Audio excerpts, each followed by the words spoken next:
Hello everyone, welcome to today's lecture. So today we will be doing the last part of the chapter. So in the other parts we studied about the structure and functioning of respiratory system and structure and functioning of circulatory system. Today we will be studying about the structure of blood. What is blood? Blood is the fluid connective tissue. Okay, connective tissue means it connects different parts of the body. It is a tissue which connects different parts of the body. Why it is said to be a tissue? Because it has several components present in it, several cells present in it. The 2 or 3 number of cells combine together to form a tissue. Not 2 or 3, many cells. Not necessary that is it is only 3, 2 or 3. Many cells combine together to form a tissue. Okay, so blood is a connective tissue. Blood consists of different components. Before that, the blood, oxygenated blood, is deep red colored. It is salty and its pH is about 7.4.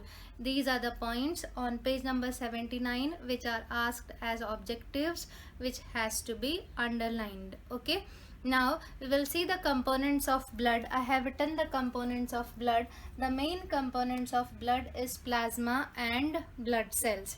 Plasma is the fluid part of the blood, and the blood cell consists of the different cells, different types of cells which are present in this liquid. Okay, so the liquid content of the blood is said to be plasma and the other is the blood cells. The plasma consists of the plasma, that is the main liquid content, the main liquid which is present in blood, plus albumin, a protein, globulin, a protein, fibrinogen and inorganic ions. Okay, so these are the components which are present in plasma. I repeat, in plasma, albumin, globulin, fibrinogen and inorganic ions. And the blood cells include the red blood cells, also called as RBCs, white blood cells, also called as WBCs, and platelets. Now we will see the table which has been given on page number 79. They have given the functions.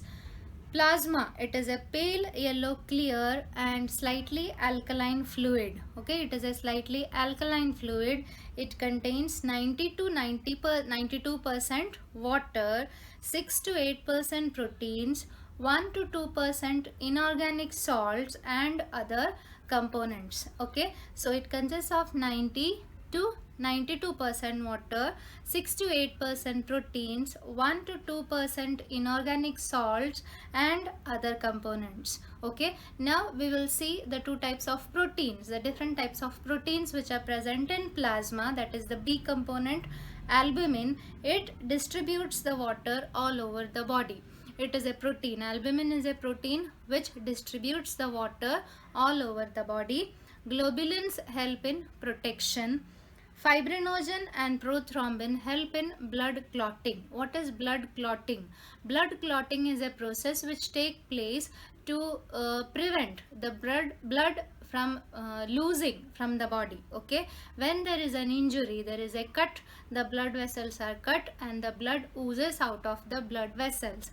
To prevent that, the blood itself forms a clot to prevent it from going outside. Okay, that formation of a network, it is called as blood clotting. It is done by fibrinogen and prothrombin. Inorganic ions like calcium, sodium, potassium control the function of muscles and nerves. Okay, you have to learn the functions of all these. Next is about red blood corpuscles. They are small circular enucleated cells.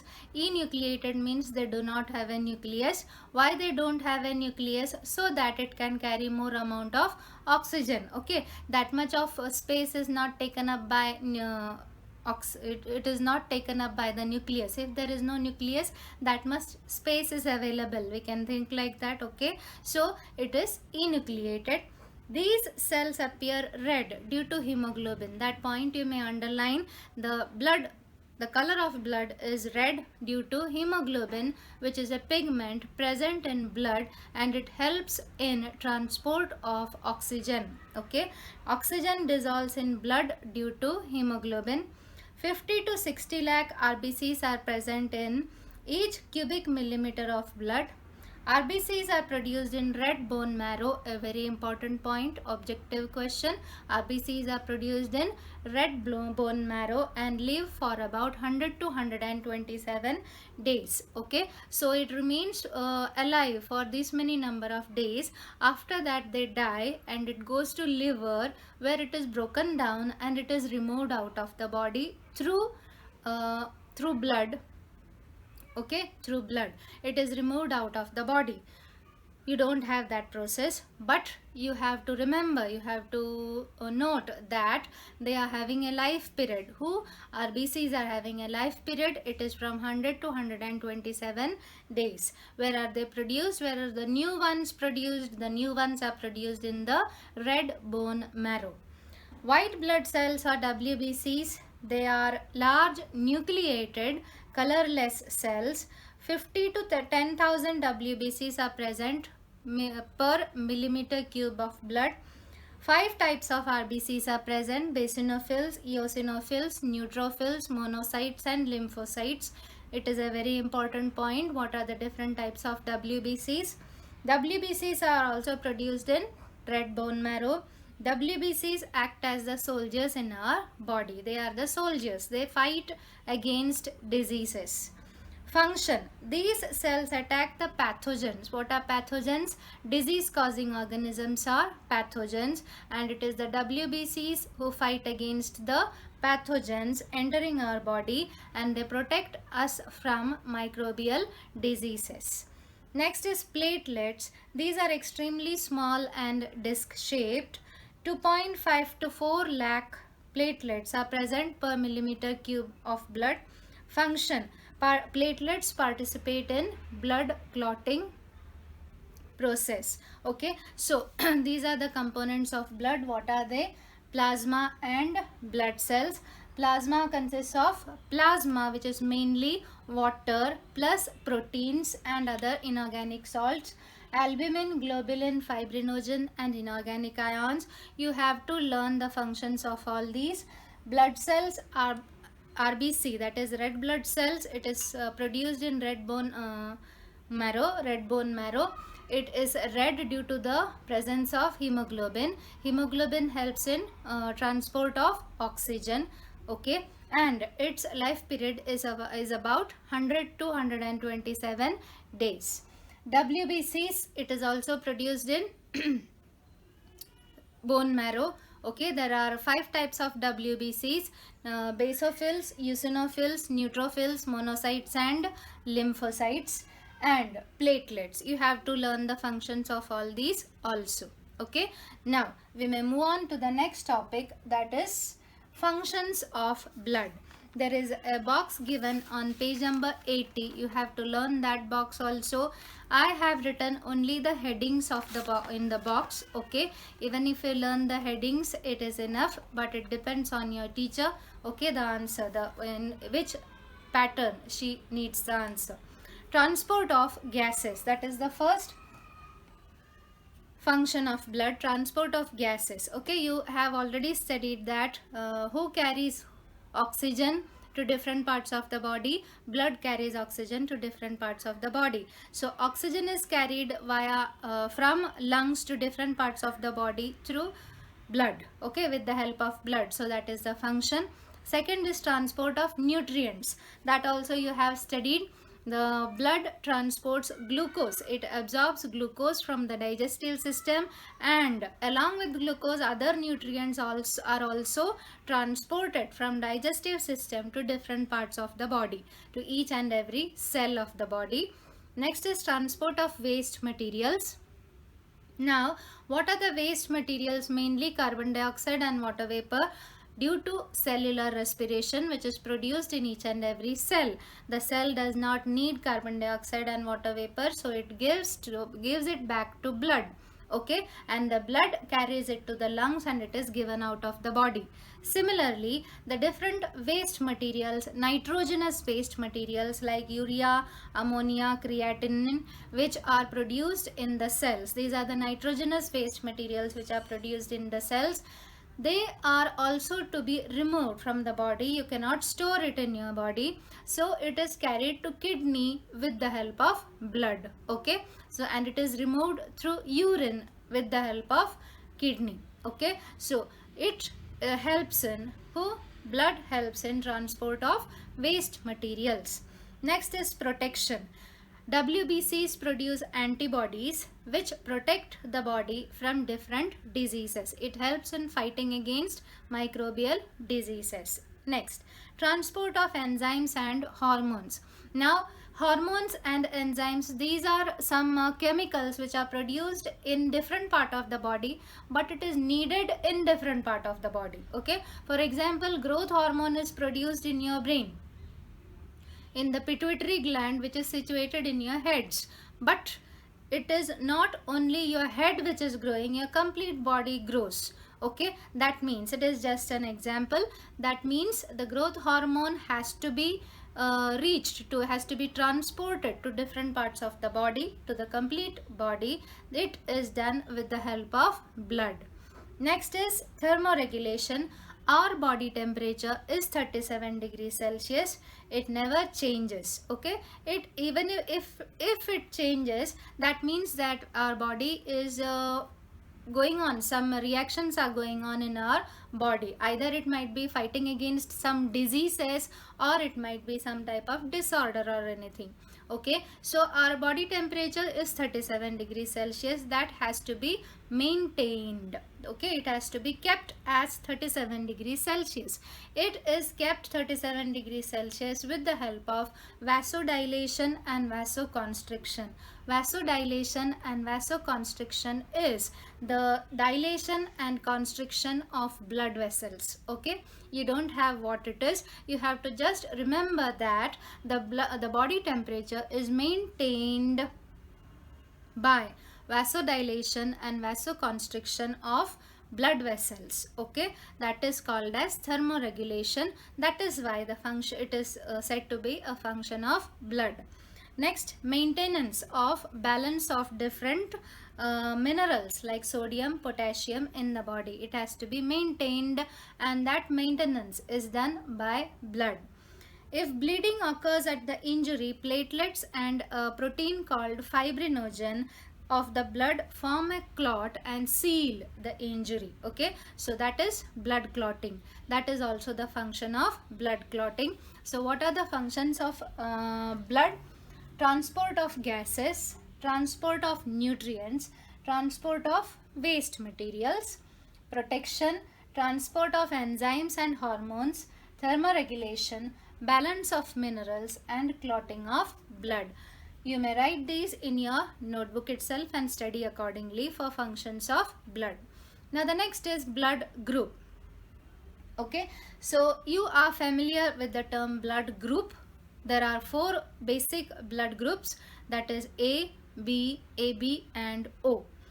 Based on what is this blood group given the names? It is based on the particular antigen which the red blood cell has. Okay, the antigen, if it is having A antigen, antigen is a protein which is present on the surface of RBC. If the antigen A is present, then the blood group is given the name A. Okay, if the antigen B is present, then it is given the name B. So there are 3 basic blood groups, A, B and AB. And there are some RBCs in some people who don't have either antigen A or antigen B. It is said to be O. Okay, so this is the basic thing which you have to understand. So basically there are 4 blood groups, A, B, AB and O. Okay, now you may see page number 80, blood donation. The first paragraph under blood donation, it is very important. If a person meets an accident, bleeding occurs through wounds, many times blood transfusion is necessary. Now what is blood transfusion? In some cases a blood is needed. The blood is needed to a patient. It could be transfused. Okay, it could be transferred from one person to another, or it can be donated and it can be stored. in blood banks. So blood banks store the blood which is donated by a donor, and it is made available by the blood bank to the patients, to the different patients. Now when you donate blood, you can donate your blood. But when you receive the blood, you have to check the blood group of that person. Okay, if you get a blood of different blood group, then it could be harmful to you. It can cause your death. Okay, so the blood transfusion has to be done after checking of blood groups, and other different tests are carried out. If a person meets an accident, bleeding occurs through wounds. Many times blood transfusion is necessary during surgical operation. Similarly, blood is transfused in case of patients of anemia, thalassemia, cancer too. Okay, in these patients, new blood which is containing all the essential components of blood, it has to be transfused, because their blood is not able to maintain the components. Okay, so it has to be transfused. Blood transfusion is carried out to compensate the blood shortage in the body. This is called as blood transfusion.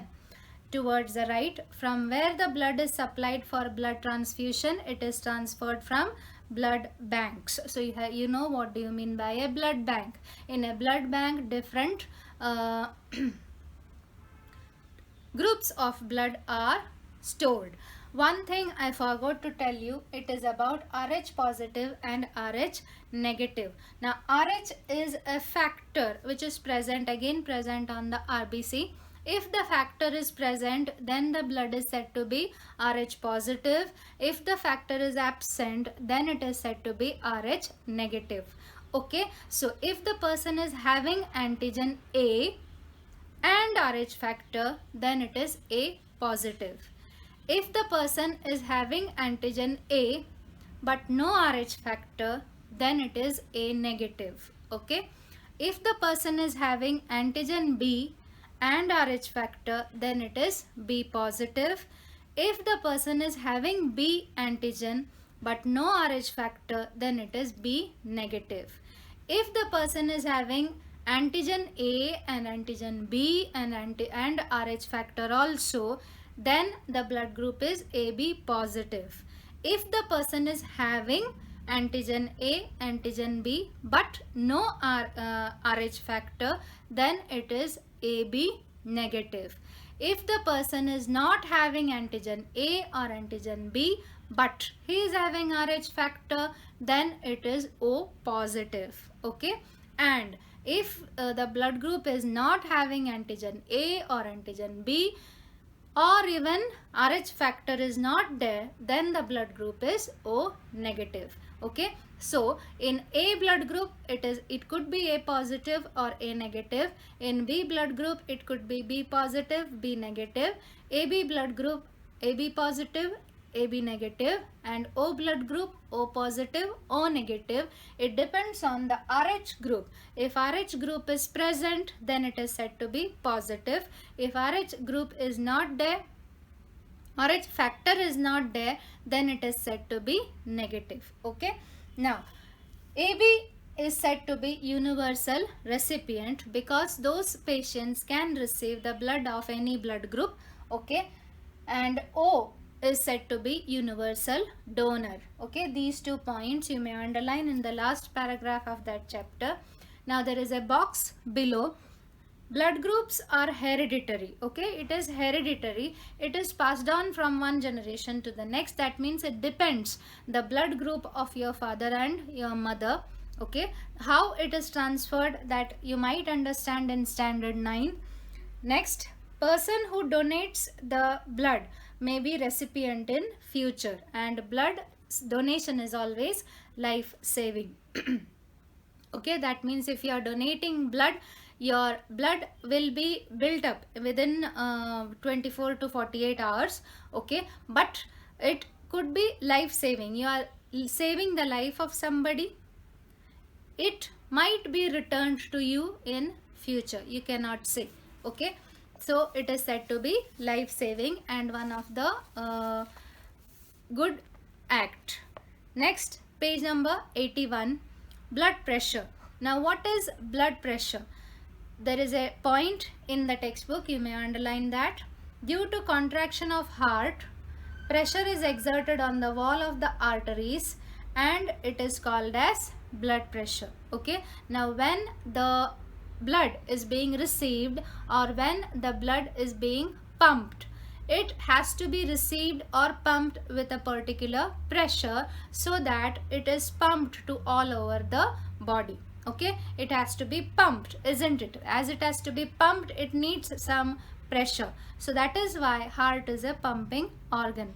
That pressure, it is said to be blood pressure, and it is having two sets. One is systole and other is diastole.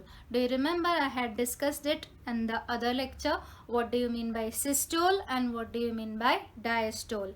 Diastole is the process of heart receiving the blood from both atriums. Okay, and systole is the process in which the blood is pumped from both ventricles. I repeat, the systole is the process by which the heart pumps blood from both the ventricles, and diastole is the process in which the heart receives blood from vena cava and from pulmonary vein. Okay, so we may see there are some normal values for systole and diastole. The normal value is 120 to 80 millimeter of Hg. 120 is the systole and 80 is the diastole value of Hg. It can range up to 139 per 89 millimeter of Hg. It is not that it should be this value, it can range in between these also. Okay, now in case of hypertension, that is high blood pressure, some students confuse hypertension as high tension. It is not high tension, it is hypertension, means high blood pressure. That means this value varies. Okay, there are three stages. One is now primary, next is stage 1 and stage 2. Okay, you may see in the box which has been given below, the normal blood pressure, systolic pressure is 90 to 119. Now there are different values given in your textbook itself, but this value you may remember as normal, which is 120/80 millimeter of Hg. Okay, that you could take as an average value. Diastolic pressure is 60 to 79, that is for normal people. Primary hypertension, okay, so for people who has started with blood pressure, they will be having a systolic blood pressure ranging from 120 to 139 till about 140 millimeter of Hg, and diastolic pressure of 80 to 89. It could range till 89. Okay, it is a little bit above, but it is not blood pressure. Okay, it is not the disorder BP. Next, hypertension stage 1, that is if the systolic pressure is above 140 to 159, that is about 160, then it is stage 1. Okay, then you have to worry a little. Diastolic pressure is 90 to 99 millimeter. Okay, that is the time to worry. Next, hypertension stage 2, which is greater than 160 millimeter, and diastolic pressure will be greater than 100 millimeter. Now, what is the instrument to measure blood pressure? The instrument to measure, there is a diagram given, figure 11.6, you may see, it is sphygmomanometer. I have written the name here, it is sphygmomanometer, a very important objective question. Now, always remember, towards the right, you may see, blood production occurs continuously in our body. About 350 ml of blood is collected from a person during donation, you may underline, and our body restores the fluid part of it within 24 hours. Pregnant and breastfeeding women cannot donate blood. There is no trouble during or after the blood donation. 1st October is observed as National Voluntary Blood Donation Day. Healthy person of age more than 18 years can donate the blood for 3 to 4 times a year. Okay. all of these points are objective questions. Now the box towards the left, ABO blood groups were discovered by Karl Landsteiner, again an objective, in 1900. He won the Nobel Prize of 1930 for this discovery. Blood group AB was discovered by De Castello and Sterling in 1902. Okay, towards the right, what is hematology? Hematology is a branch of science that deals with the study of blood. Hematopoietic organs, that means the organs which are concerned with blood and blood diseases, it is called as hematology. Okay, basically you may understand what is hematology. Hematology is the study of blood. Okay, now on page number 82, the exercise questions are very important. So in this chapter we studied about respiratory system, the different organs and its functioning, circulatory system, organs and its functioning, and the functions of blood and the different types of blood group, and the last point was blood pressure. Go through the textbook. If you are having any doubts, you may ask. Thank you.